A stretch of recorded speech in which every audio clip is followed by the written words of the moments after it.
بھروسہ اللہ رسول پہ. دنیا داروں سے امیدیں لگا لیتے ہو بہت زیادہ، تو دنیا دار بندے بیچارے کمزور ہوتے ہیں. نبی پاک علیہ السلام نے فرمایا جو رب پہ بھروسہ کرے گا اللہ کی رحمت اس کی کفایت کرے گی. وَمَن يَتَوَكَّلْ عَلَى اللَّهِ فَهُوَ حَسْبُهُ، وہ اللہ پہ بھروسہ کرے گا اللہ اس کے لیے کافی ہو جائے گا. گھبراہٹ نہیں، ٹینشن نہیں، انزائٹی نہیں، ڈپریشن نہیں. مومن اور ڈپریشن، مومن اور انزائٹی، مومن اور ٹینشن. وہ جی مجھے پتہ نہیں مجھے کیا ہو رہا ہے، جی مجھے خوف آتا ہے. آپ کو خوف آتا ہے مومن ہو کے؟ آپ کو یہ کرونا کے دن تھے تو مجھے لے گئے ایک سرکاری ہاسپٹل میں، آپ کچھ یہاں بات کریں لوگوں کو حوصلہ دیں. تو ایک ڈاکٹر صاحب مجھ سے کہنے لگے جی مجھے نہ تنگ جگہ بڑی گھٹن ہوتی ہے، تو موت سے بڑا ڈر آتا ہے، قبر تو بڑی تنگ ہوتی ہے. میں نے کہا ڈاکٹر صاحب کچھ بھی. کہنے لگے سانس ہی نہیں آتا، چاروں جانب سے بند ہے. تو میں نے کہا بچہ بھی تو ماں کے پیٹ میں سانس لیتا ہے نا. آپ نے تو سبحان اللہ کہا. وہ ڈاکٹر تھے، انہوں نے نہیں کہا. وہ کہنے لگی جو تے اماں لیندی صاحب. ہنستے نہیں جی، باتیں ہنسنے کو نہیں سنا رہا، میں فکری باتیں کر رہا ہوں. کہا وہ تو اماں آکسیجن لیتی ہے تو بچے کو جاتی ہے. تو میں نے کہا چلے ڈاکٹر صاحب وہ جو انڈے سے بچہ نکلتا ہے اس کے تو چاروں جانوں کوئی صورت نہیں ہوتی سانس کی. تو مجھے کہنے لگے آپ کہنا کیا چاہتے ہیں؟ میں نے کہا میں یہ کہنا چاہتا ہوں قبر کی دو حالتیں ہیں. قبر دوزخ کے گڑھوں میں سے گڑھا بھی ہے اور جنت کے باغوں میں سے باغ بھی ہے.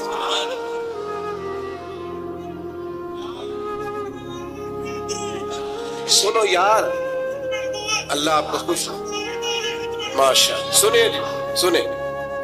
میں نے کہا اگر کسی کا یہ ذہن بن جائے کہ مرنے کے بعد میں نے باغ میں جانا ہے، ایک منٹ کے لیے سوچو نا یار. یعنی ادھر قبر بند ہوئی تو نیچے باغ، اور باغ بھی معمولی نہیں، جنت کے باغوں میں سے باغ.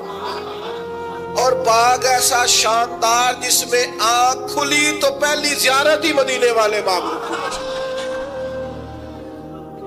آج پھولے نہ سمائیں گے کفن میں آسی، آج کی رات ہے ان سے ملاقات کی رات.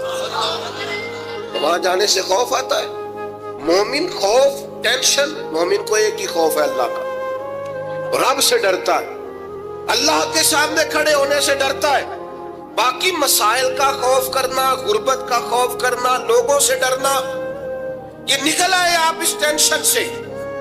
رب جس کو عزت دے اس کی چھین کوئی نہیں سکتا. اللہ جسے رزق دے اس کے ہاں آنے سے روک سکتا کوئی نہیں روک سکتا. طاقتور ہو کے زندگی گزارے. نبی کریم علیہ السلام نے اپنی امتیوں کو مضبوط فکریں دی، توانائیاں دی ہیں. آپ غور کریں نا، حضور ایک جنگ سے واپس لوٹ رہے تھے، صحابہ بھی ساتھ تھے. ادبن صحابہ کرام علیہم رضوان ذرا دور دور ہٹ کے لیٹ گئے. ادبن. یہ بھی میرے دوست نے سیدنا صدیق اکبر کے نام کا نعرہ لگایا نا، دن بھی سیدنا صدیق اکبر کے. بس میں اس وقت عنوان ان کا نہیں ہے، اتنی بات کرتا ہوں کہ دنیا میں ایک فلسفہ بیان ہوتا ہے کہ جو زیادہ قریب رہتے ہیں وہ زیادہ ادب نہیں کرتے. اور یہ کوئی غلط بات نہیں، ایسا ہوتا ہے اکثر.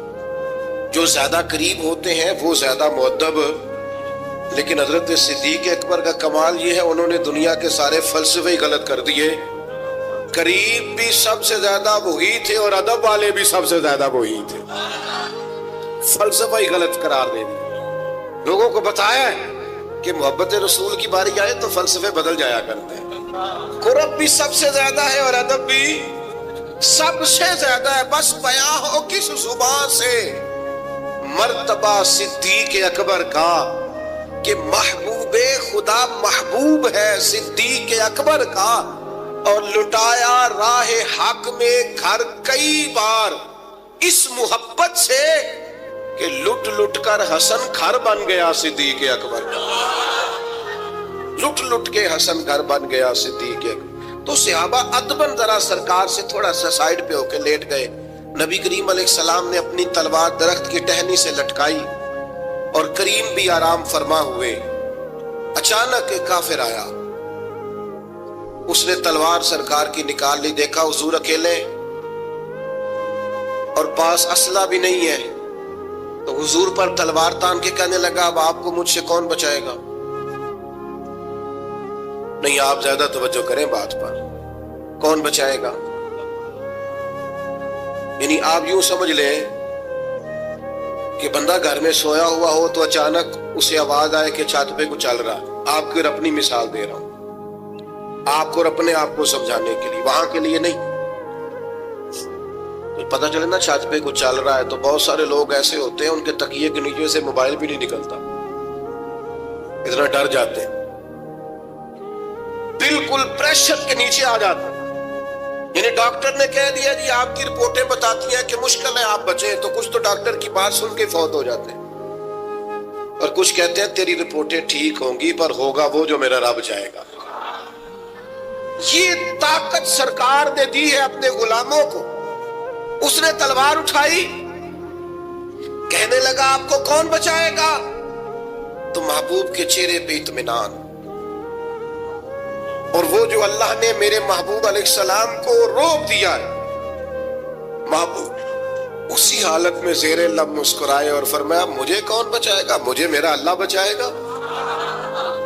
اس میں بڑی طاقت ہے، اس لفظ میں بڑی طاقت ہے. کو مشکل آئے تو تعلقات نہ لڑایا کرو، وہ فائلوں میں رکھے کارڈ نہ نکالا کرو کہ فلانے کو فون کرتا ہوں. کبھی بھی مشکل آئے تو سب سے پہلے مصلی بچھایا کرو، اللہ کے حضور حاضری دیا کرو، طاقتور ہو جاؤ. نبی کریم علیہ السلام نے فرمایا مجھے میرا اللہ بچائے گا. بس یہ لفظ کہے وہ کانپا، تلوار گری، کریم مسکرائے، تلوار اٹھائی، فرمایا لو بھی مجھے تو اللہ نے بچا لیا، تو بتا تجھے کون بچائے گا؟ تو وہ کہنے لگا میں نے سنا ہے آپ معاف کر دیا کرتے ہیں. تو فرمایا جا میں نے معاف کیا، دیر والی تو بات ہی کوئی نہیں. اللہ بچائے، اتنی بڑی بھی مشکل آ جائے، کچھ بھی ہو جائے، مجھے میرا اللہ بچائے گا.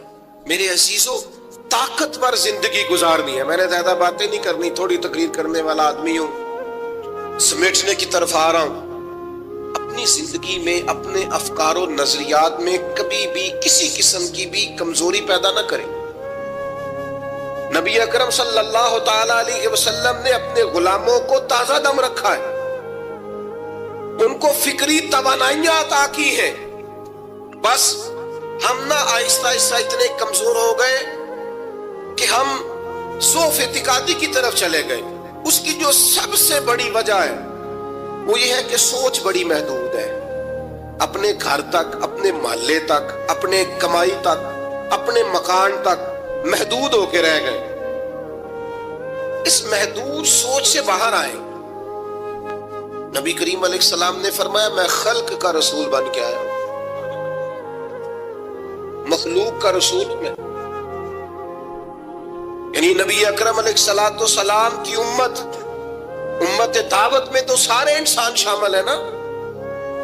محبوب نے کہا میں خلق کا رسول ہوں. جب بھی سرکار نے بات کی عالمی سطح کی بات کی. جب بھی یہ اسلام جو ہے یہ حدود و قیود میں بند نہیں. اقبال کہتے ہیں بازو تیرا توحید کی قوت سے قوی ہے. تو جناب ہمارے وطن کا نام کیا ہے؟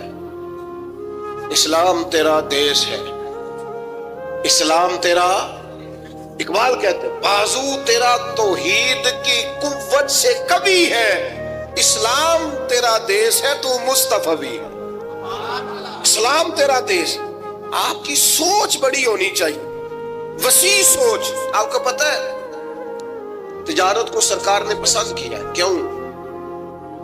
تجارت سے زیادہ مواقع، جب آپ کارخانہ لگاتے ہیں نا تو بہت سارے لوگوں کا روزگار اس سے وابستہ ہوتا ہے، اس سے وسعت پیدا ہوتی ہے سوسائٹی میں، معاشرے میں.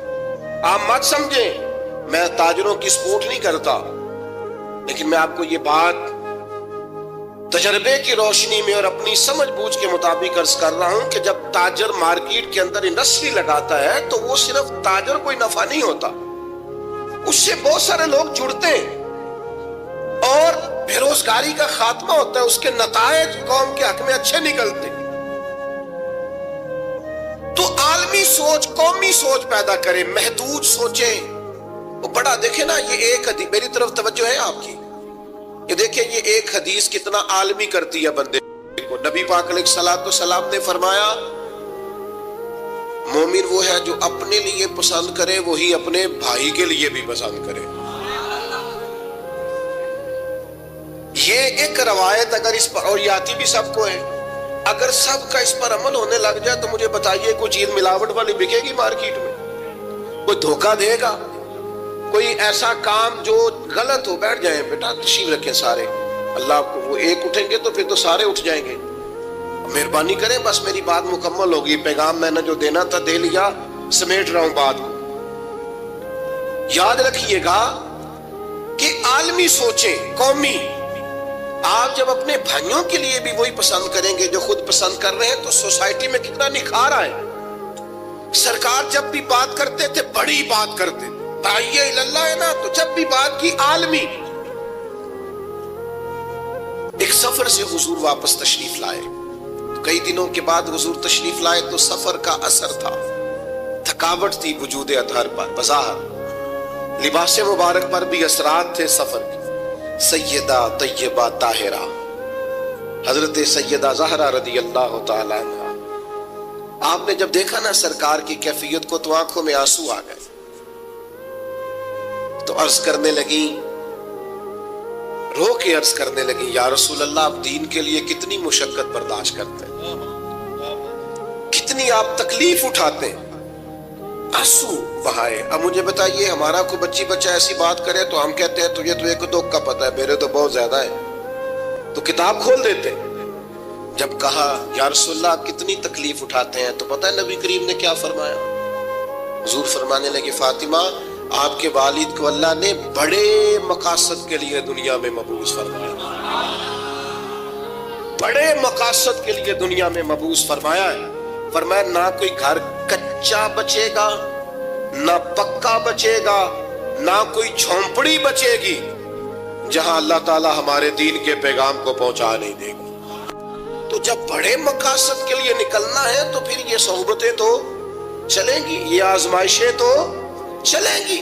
میرے بھائیوں، وسیع الظرفی، وسیع القلبی، کشادہ سینہ، بڑا دل، بڑا حوصلہ، بڑی سوچیں، بڑے افکار اپنی زندگی میں پیدا کریں. نوجوانوں، آرام پسندی تھوڑی کم کرو. ہر وقت لیٹنا، ہر وقت آرام تلاش کرنا، یہ کمزور کر دیتا ہے جوانوں. لقد خلقنا الانسان فی کبد، ہم نے انسان کو مشقت میں رہتا ہوا پیدا کیا. میں نے ابھی دوستوں سے کہا ہے، پھر آپ کی خدمت میں عرض کرتا ہوں، رات ہو گئی ہے تقریباً 11 گھنٹے کی. 7 بجے عشاء ہوتی ہے اور 6 بجے کے بعد عموماً سب جگہوں پہ فجر کی نماز ہوتی ہے، تو 11 گھنٹے کی رات بنتی. بہت زیادہ بھی ڈاکٹر کہتا ہے کوئی سوئے تو 8 گھنٹے سو لے، نیند پوری ہے. اگر عشاء کے بعد موبائل کرو جلدی بند، تو ذرا سحری میں اٹھو. بندہ ہو جوان اور اٹھ کے پڑھے تہجد، تو مزہ نہیں آ جاتا. اور جو سحری کے وقت دعا کا مزہ ہے، جو دعا کی لذت ہے، نبی کریم علیہ السلام نے صبح صبح سیدہ پاک کو آواز دے کے کہا یہ ہماری تعلیم کے لیے. فرمایا اٹھو، یہ رب کریم سے سوال کرنے کا وقت ہے. پچھلی رحمت، پچھلی راتی رحمت رب دی کرے بلند آوازہ، او بخشش منگن والے کارن کھلا جے دروازہ. لیکن ہمارا مسئلہ یہ ہے کہ جس ٹائم جاگنا ہے اس ٹائم سوتے ہیں، جس ٹائم سونا ہے اس ٹائم. ایک گزارش تو یہ ہے کہ کوشش کریں ان راتوں میں تو کم از کم تہجد پڑھی جائے، اور یہ کوشش کر کے دیکھیں مزہ آئے گا. اور پھر ادھر ادھر لوگوں کو دکھ بتانے کی بجائے نا، جب تہجد کی 2 رکعتیں پڑھ لیں تو سارا اپنے رب کی بارگاہ میں عرض کر دیں. بوجھ بھی ہلکا ہوگا دل کا، راز بھی رکھا جائے گا اور کرم بھی ہو جائے گا. اور دوسری گزارش یہ ہے کہ سرکار دو عالم علیہ السلام نے نوجوانوں سے کہا تھا، جوانوں یا نکاح کرو یا روزے رکھو. یہ بڑے آسان دن ہے روزے رکھنے کے لیے، کم از کم پیر کا تو ضرور رکھے نا. ٹھنڈا وقت، کچھ نہ کچھ وقت یہ آپ کو جو عبادت ہے یہ مضبوط کرے گی، دنیا داروں سے بے نیاز کرے گی. سب سے طاقتور وہ مومن ہوتا ہے جسے رب کو منانا آتا ہے. دعا ہتھیار ہے مومن کا. مسلح کے ساتھ وابستگی پیدا کرے کہ باقی سارے چکروں سے باہر آ جائیں. مجھے ایک نوجوان نے کہا کہ یہ لوگ مشہور کیسے ہوتے ہیں؟ میں نے کہا ایک تو شہرت وہ ہے جو لوگ کشید کرتے ہیں، یہ لیے پھرتے ہیں بیچارے آج کل بہت سارے لوگ، جیسے بھی مشہور ہونا پڑے ہونا ہی ہونا ہے۔ یہ خطرناک ہے۔ ایک شہرت وہ ہے جو خدا اپنے فضل سے دیتا ہے۔ اللہ اپنے کون سی؟ سَيَجْعَلُ لَهُمُ الرَّحْمَنُ وُدًّا، فرمایا جو ایمان لانے کے بعد اچھے عمل کرے گا، رحمان لوگوں کے دلوں میں محبت پیدا فرما دے۔ یہ خدائی ہے، محبت خدائی۔ تو یہ کشید نہ کریں، اللہ جو عطا کرے اس پر توجہ کریں۔ آپ دیکھیے لوگ علماء کے پاس نہیں جاتے، باباؤں کے پاس جاتے۔ تعویذ دھاگا، کالا جادو، نیلا جادو، جس نوجوان کا کام کرنے کو دل نہیں کرتا اسے جادو ہو جاتا ہے۔ اور پھر یہ کہ کالی بلی رستہ کاٹ گئی تھی، اور پھر یہ کہ میں باہر نکلنے لگا تو کسی نے آواز دے دی تھی۔ عجیب قسم کی اوہام پرستیوں کا لوگ شکار ہیں۔ نبی پاک صلی اللہ تعالی علیہ وسلم داعی اللہ ہے، سرکار نے لوگوں کے نظریات کو پختہ کیا۔ حضور علیہ السلام کے فیوزات روحانیہ سے لوگوں کے دل طاقتور ہوتے تھے، مضبوط فکریں، مضبوط عقیدے سرکار کے وسیلے سے مسلمانوں کو نصیب ہوئے۔ ہم جیسے جیسے دیکھیں نا، تصوف اور طریق میں آپ کو عرض کروں، صوفیہ کرام کا اصل موضوع عقیدہ توحید ہے، اصل موضوع ان کا ہے۔ یہ وہ لوگ ہیں جو لوگوں کو صحیح معنوں میں توکل کا، صبر کا، شکر کا، قناعت کا، رجوع اللہ کا سبق دیتے ہیں، اصل موضوع ان کا ہے۔ لیکن اب چونکہ صوفیہ کی جماعت میں وہ لوگ اللہ ماشاءاللہ خال خال رہ گئے، اور پھر یہ کہ بیٹھ گئے تعویذ دھاگے دینے والے، زاغوں کے تصرف میں، عقابوں کے نشے من، نتیجہ اس کا بڑا خطرناک برآمد ہوتا ہے۔ مضبوط فکریں، کبھی آپ اس روایت کو دیکھیں اور یاد کر لینا تو یہ بڑا نفع دیتی ہے۔ نبی کریم علیہ السلام نے حضرت عبداللہ ابن عباس رضی اللہ تعالیٰ عنہ سے فرمایا، عبداللہ ساری دنیا مل کے تیرا بھلا کرنا چاہے کر نہیں سکتی جب تک رب نہ چاہے، اور فرمایا سارے دنیا دار مل کے تیرا کچھ بگاڑنا چاہیں بگاڑ نہیں سکتے جب تک رب نہ، چھوڑ دے بیٹا، جب تک اللہ نہ چاہے۔ تو پھر رجوع تو اللہ کی جانب کرنا چاہیے۔ نبی اکرم صلی اللہ تعالی علیہ وسلم نے اپنی امت کو توانائی اس بات سے دی کہ اللہ ہمارے ساتھ ہے۔ آپ دیکھیے فکری تندرستی کتنی زیادہ ہے کہ 1000 کے مقابلے میں 313 لوگ ہیں، نہ اسلحہ پورا ہے، نہ گھوڑے پورے ہیں، نہ خوراک پوری ہے، لیکن وہ میدانوں میں اس طرح لڑے ہیں کہ 1000 کو بھاگنے پر مجبور کر دیا۔ وہ ابو جہل نے جب کہا نا جاسوسوں سے کہ جب پتہ کر کے آؤ، تو انہوں نے آ کے کہا وہ تو 313 لوگ ہیں، بچے بھی ہیں، بوڑھے بھی ہیں، چیز کوئی نہیں پاس۔ تو ابو جہل کہنے لگا پھر تو انہیں گھوڑوں کی پشتوں پر باندھ کے مکے لے جائیں گے، وہاں جا کے دیکھیں گے کیا کرنا ہے۔ تو جاسوس کہنے لگا سردار اگلی بات بھی سننا، ہیں تو 313 لیکن جان ہتھیلی پہ رکھ کے آئے ہیں۔ جس کے خیمے کے پاس سے گزرے ہیں شہادت کی دعا مانگتے دیکھا ہے، ان کی آنکھوں سے چمکتی ہوئی روشنی اور ان کے لفظوں سے پھوٹتا ہوا ولولہ اور ان کی آوازوں سے نکلتا ہوا دبدبا کسی جگہ بھی انہیں کمزور نہیں ہونے دیتا۔ اگر آپ کو ہماری ویڈیو اچھی لگی ہو تو ہمارے چینل کو سبسکرائب ضرور کریں۔